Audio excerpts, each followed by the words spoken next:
All right. Hello and welcome to Inside Update, a show brought to you by InsideInvestigator.org. We are a nonprofit newsroom where we write about corruption in the state of Connecticut to get rid of it. We want to see corruption ended. That's part of the mission here. Definitely not a pro-corruption organization, as our investigative journalist team could certainly tell you.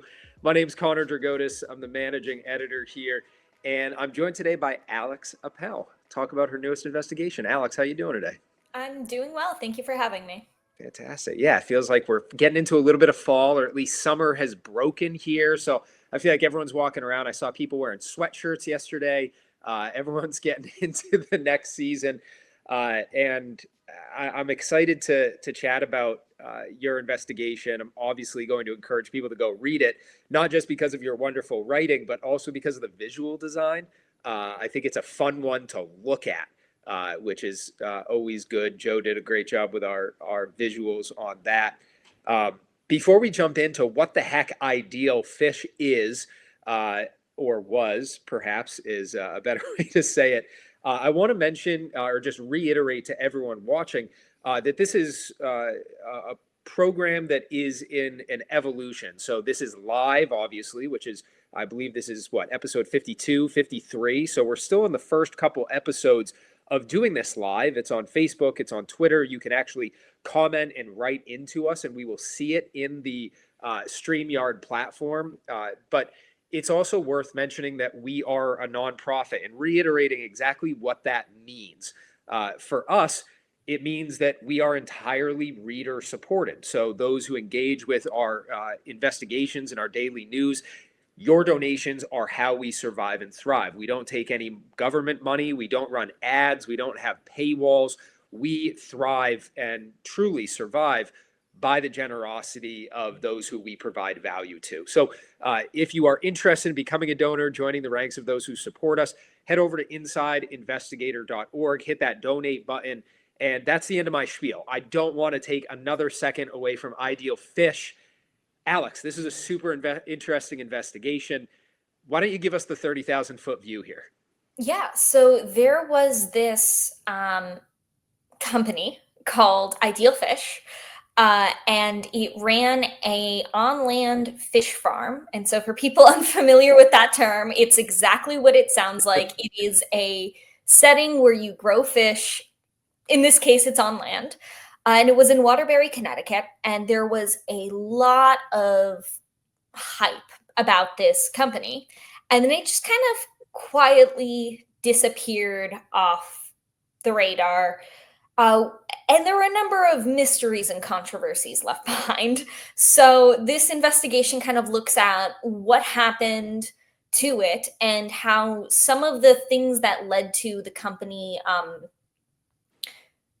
no longer being successful. I'm trying to be careful with how I phrase this. For sure. Or at least no longer operating in Waterbury. Those signs were there. There were early warning signs, so to speak.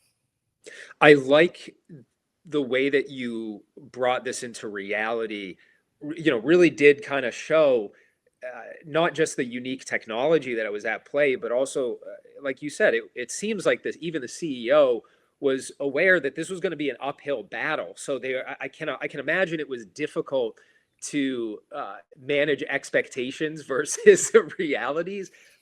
Is that the impression that you got, that they knew this was going to be tough, or how do you manage expectations on that front? Um, I think if you were running a company, the way you manage expectations is you promise as much as possible so investors give you money. And I don't think that's unique to this. I don't think that's unique to this particular uh, company. I think so. Aquaculture in general it's a ever developing industry, and land-based aquaculture is, as far as I think it's fair to say, sure, people were cultivating snails in ancient Greece, but the way we see it now is really an emerging industry in many ways. So when the CEO and founder was talking to people about, and he was being very candid about these uphill battles, he was mostly talking to industry magazines, which Hmm. are things that aren't necessarily read as much by the general public.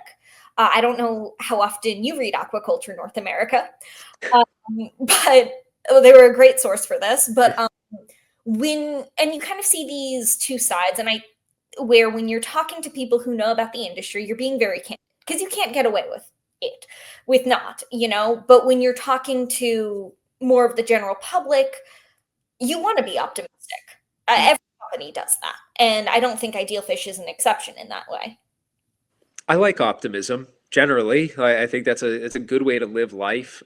Yeah. Let's talk about this technology a little bit, because I think there's, at least my understanding is that there's the hype. It obviously didn't live up to the hype insofar as the technology has not reached that point. But this is called recirculating aquaculture systems, RAS. So let's start with, what is that? And I guess from the 30,000-foot level, it's a way to raise fish on land. And what are the alternatives too? Why even bother with this expensive process?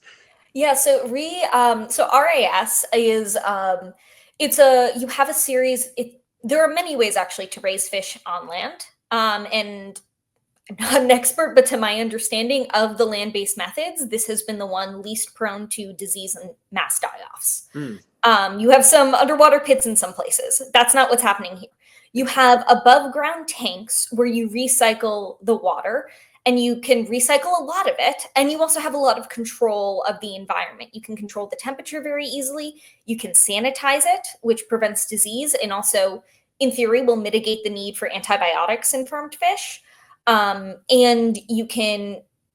it makes it easier to essentially just create a sanitary environment and limit resources used. And another thing that is a benefit of these above ground tanks is, at least certainly in the case of Ideal Fish, they also had aquaponic farms, and they would feed their fish, I think it was like zucchini, vegetables they would grow, which is, traditionally a lot of fish farms have used things like chicken feed.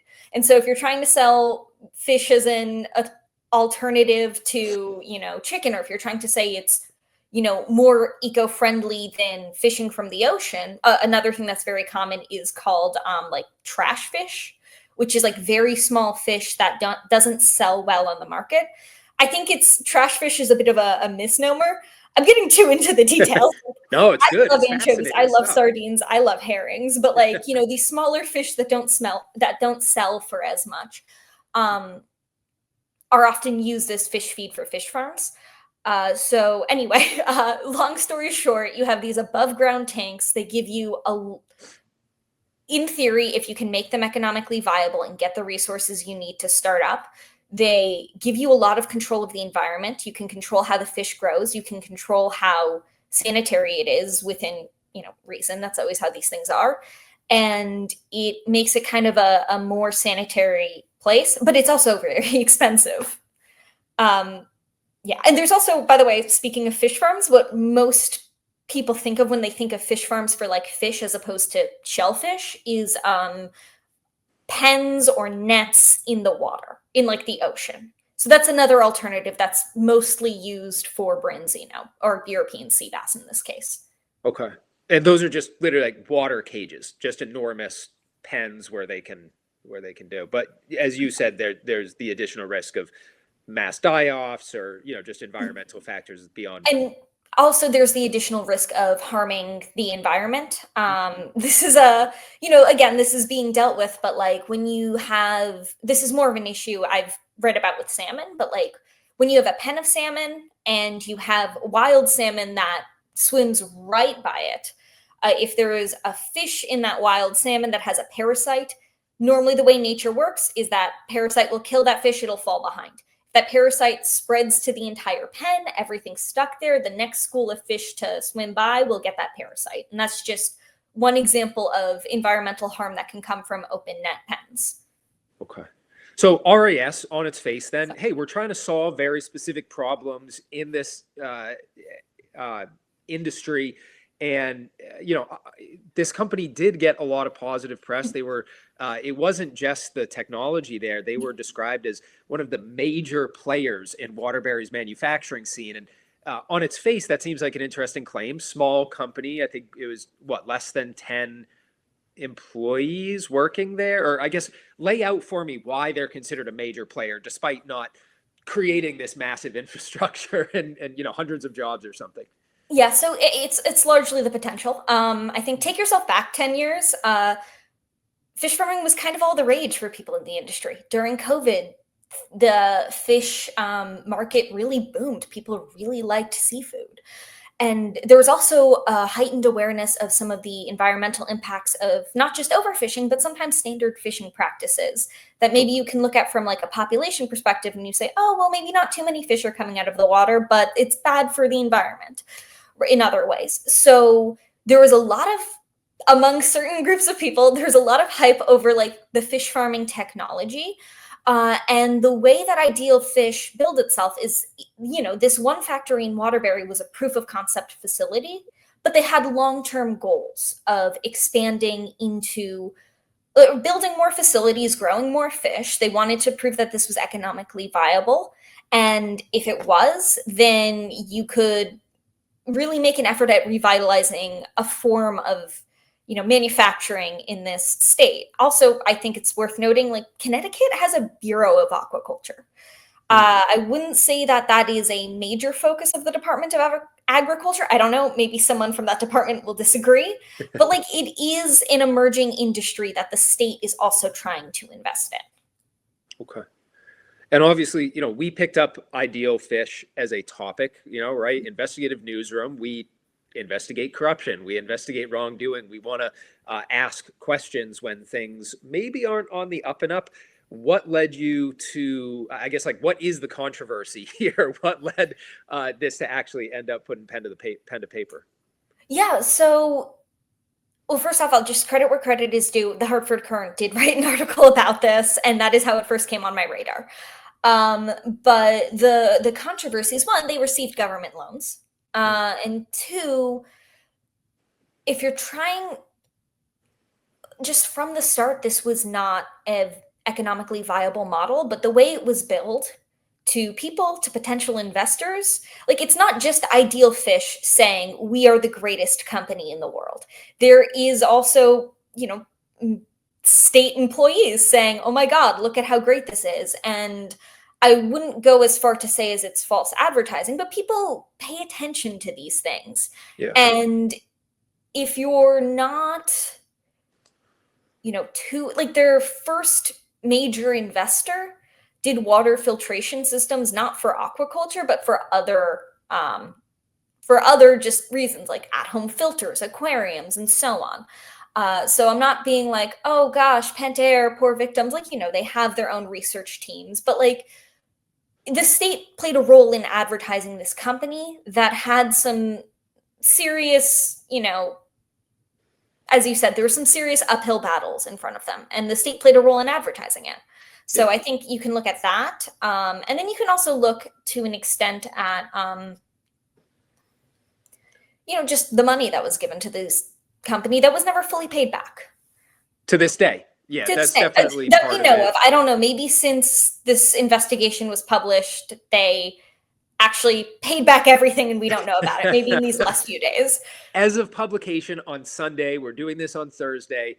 On Sunday, those loans had not been paid back. Yeah. So yeah, and there were we could talk about I think we had to go and get a police report as part of this and chase down. There were allegations of stolen equipment. We confirmed that there were unmet financial obligations to make the taxpayer whole. Again, as of publication on Sunday. Yes. I'd love to think that they really made it right in the last 5 days.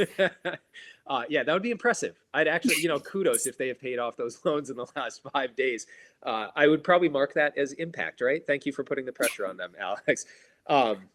But, at the same time, when we reach out to folks, we want to get the whole story, right? We don't do like hit jobs. We want to understand, hey, what led to this moment, right? Was it the, maybe unrealistic expectations? I mean, Connecticut state marketing, talking about pizza right now, right? Like there's a lot of ways that, Connecticut marketing intentionally paints big pictures. And of course, there can be unintentional side effects of that. I get the impression, and I think this bears out in the writing too, the folks who you reached out to at Ideal Fish were perhaps not super forthcoming in their communication or very transparent either. Is that fair? I think that's fair. I think that's fair. There were some things that were I think, pretty basic that they were very hesitant, or that they didn't tell me, like how many fish they sold. Hmm. I had to get the estimates from other articles they were saying in the past. Like there are just certain things that, you know, they were very short conversations. I wouldn't say it was treated rudely, my calls were picked up, but it was very clear that this company, which is in the process of selling off its assets, did not want to talk to the press. Yeah. That's a difficult moment. I mean, I definitely have sympathy for what they're going through. Of course, though, when you start entangling yourself with basically Alex's wallet, Connor's wallet, everyone in Connecticut's wallet, you definitely open yourself up to some scrutiny as well when those financial obligations aren't there. So working with the sources throughout this story, definitely a difficulty. I think something that Mark and I talked about 2 episodes ago was about protecting the brand, which is maybe not what's happening here, because the brand isn't going to exist as soon as they get rid of their leftover inventory. But you also had to work with police. There were allegations of theft. Could you just I don't want to give away our article, the investigation itself. People should go read it to get all the details. But I guess tell us a little bit about what else was going on here that also kind of raised our eyebrows. Well, first, I would just like to say one small thing. I think there still is a brand to sell. You Mm, know, okay. the parent entity of Ideal Fish was Greater American Aquaculture, and they still have assets they want to sell off. So there is something worth protecting. And they're in contact with another thing I wasn't told, information about who's looking into buying these assets. So it's not like oh, throw caution to the wind, say whatever you want, there's nothing to lose. There's still an ongoing business that exists. And in that sense, and they're still selling stuff. So in that sense, there is still a brand. Um, I just said that correction. I forgot the question. No, you're good. Just about the police report Sources. as well, right? Because there was some there were allegations made of stolen equipment. There was a police report here that we were able to get our hands on. Just I guess any other points that you want to make there. And yeah, I'll be honest, I'm a little bit teasing this because I think it's an interesting angle that I want people to go read. That there is police and potential law enforcement stuff, even if it's not being followed up on right now, is my understanding. Yeah, so read the article, find out more, but it ended up being a bit of a he said, she said situation, or I guess in this case, he said, because the landowner or the landlord of the building they operated around was a man. But that was an interesting component. It was, the Waterbury Police Department, I made a phone call. They helped me find the police report. They did that. But then they had no online portal. They charged me $1 for a police report, and I had to either mail it in, or what ended up happening is Mark very kindly drove in and paid $1. So it was just one of those steps that was a little tedious. Yeah. To find out a detail that really, I think, shined a lot of light and was important for the story. Absolutely. And I don't want to give away too much. Read it, but it was a very interesting allegation that happened. And, even though there was no criminal investigation, that doesn't mean there weren't interesting things happening. Absolutely. Yeah, definitely. I was very glad to see this come into reality. As you mentioned, there were a few articles that kind of touched on this in the past. But, one of the things that we try to do is, to a certain extent, be the end all be all, but also to bring in all of these different elements, because I know some of those articles, because we had to contend with this, were paywalled. And that, that can make it difficult. A lot of readers who don't, I think it was $199 to access this, one of the articles that, laid out some of the early facts about this. And I don't think that the average reader in Waterbury or across Connecticut is shelling out $200 to go read about something that is very, very interesting. So, credit to you for doing the legwork to pull together all of these different pieces and put it out there in a way. Again, no ads, no paywalls, just read the thing, become more educated and informed about what's going on in this state. I think that's that alone is, the juice is worth the squeeze on that front. Um, we're getting closer to the end here for our time. What else do you want people to know about this investigation? I'm again going to encourage people to check out the artwork and appreciate the way this is designed and laid out on the website. But anything else of interest to either tease or just talk about the process and bringing it into reality? Maybe this is a bit more of a general statement, but I think that there are a lot of, particularly in manufacturing, but in other industries too, there are a lot of things that are happening in the state that are kind of experimental that they're not talking that don't get a lot of attention, mostly because they haven't taken off. But that doesn't mean that they're not getting support. That doesn't mean that there isn't taxpayer money involved. That doesn't mean that they don't shape the landscape of what's going on in the state. And so I think this is just a good example of something happening behind the scenes that most people will have never heard about.